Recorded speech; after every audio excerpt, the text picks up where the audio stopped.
Assalamualaikum warahmatullahi wabarakatuh.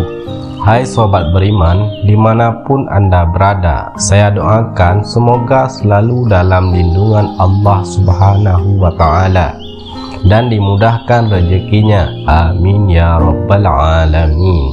Alkisah, pada suatu hari Baginda Raja Harun Ar-Rasyid merasakan sakit perut yang tak kunjung sembuh. Kata tabib istana, Baginda Raja Harun Ar-Rasyid terkena penyakit angin. Penyakitnya tak parah, tapi cukup mengganggu keseharian Baginda Raja. Ia lalu memanggil Abu Nawas ke istananya. Sesampainya pria itu di istana, Baginda Raja menyambutnya dengan senyuman yang lebar. Rupanya, sang raja telah menyiapkan tugas yang cukup konyol untuk pria tersebut. "Hai Abu Nawas, aku punya tugas penting buatmu," ucap sang raja.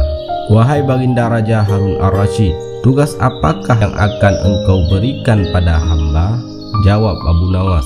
"Akhir-akhir ini aku sering merasakan sakit perut," kata tabib istana. "Aku menderita penyakit angin," kata Baginda Raja. Abu Nawas sedikit keheranan mendengar cerita sang raja. Lalu ia bertanya, "Ampun Baginda Raja, kiranya apa yang bisa hamba lakukan untuk yang mulia? Tangkap dan penjarakan angin itu untukku. Kau tentu bisa melakukannya, bukan?" perintah sang raja. Abu Nawas yang mendapat perintah konyol dari raja itu pun terdiam sejenak. Ia merasa bingung dengan perintah dari raja. Di sisi lain, ia tak mampu menolak perintah raja, sebab apapun jadi perintah raja harus ia patuhi bila tak mau terkena hukuman.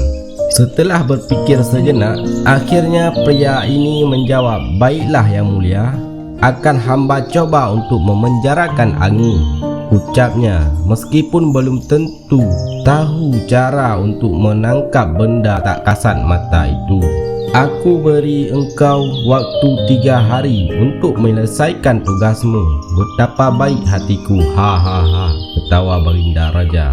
"Baik yang mulia, akan hamba segera selesaikan perintah dari yang mulia," jawabnya. Usai mendapat perintah dari sang raja, Abu Nawas pun pulang membawa tugas konyol itu. Sepanjang perjalanan pulang, ia terus terdiam dan mulutnya terkunci. Tak sepatah kata pun dikeluarkannya. Ia tak habis pikir dengan perintah Raja Harun Ar-Rasyid. Ia belum bisa memikirkan bagaimana cara menangkap dan memenjarakan angin.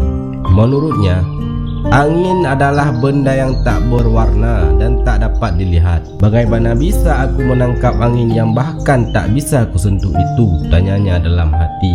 2 hari berlalu, Abu Nawas tak kunjung mendapatkan ide untuk menangkap angin, apalagi harus memenjarakannya. Ia hampir putus asa, bahkan ia tak dapat tidur dengan tenang. Ditambah lagi, waktu Baginda Raja tentukan hanya kurang 1 hari lagi. "Apa yang harus kuperbuat? Besok adalah hari terakhir, tapi aku tak kunjung mendapatkan ide," ucapnya dalam hati. Abu Nawas mondar-mandir memikirkan cara untuk memenjarakan angin. Saking bingungnya dalam hati, ia sempat menyerah dan berserah pada hukumannya yang akan dirinya dapatkan esok hari. Ketika malam datang, tiba-tiba ia mendapatkan ide yang sangat cemerlang. "Bukankah angin itu tidak terlihat? Raja juga tak dapat melihatnya, bukan?" ucapnya dalam hati, sambil bergegas menyiapkan alat-alat yang ia butuhkan untuk menyelesaikan tugasnya. Saat pagi tiba, ia berjalan dengan yakin ke istana. Ia membawa sebuah botol kosong. Tak nampak apapun di dalam botol itu. Ia lalu menemui Baginda Raja yang rupanya juga telah menunggu kedatangannya. "Kau sudah menyiapkan tugas yang kuperintahkan padamu?" tanya Baginda Raja.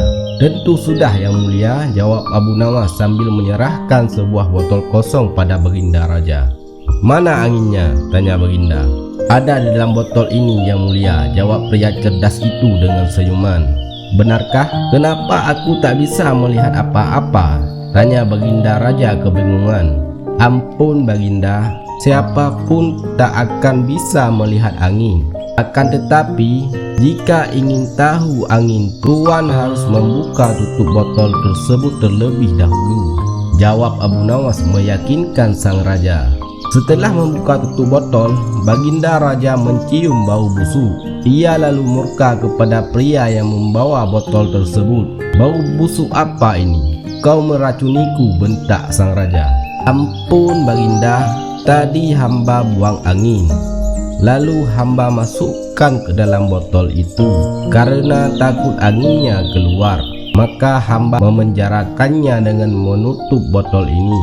Dengan begitu, hamba bisa menyelesaikan tugas dari tuan, jawab Abu Nawas dengan cerdik. Mendengar penjelasan Abu Nawas itu, baginda raja tak jadi marah. Ia merasa perkataan Abu Nawas sangat masuk akal. Karenanya baginda raja tak menghukum Abu Nawas dan justru memberikannya sebuah hadiah. Wallahu a'lam bishawab.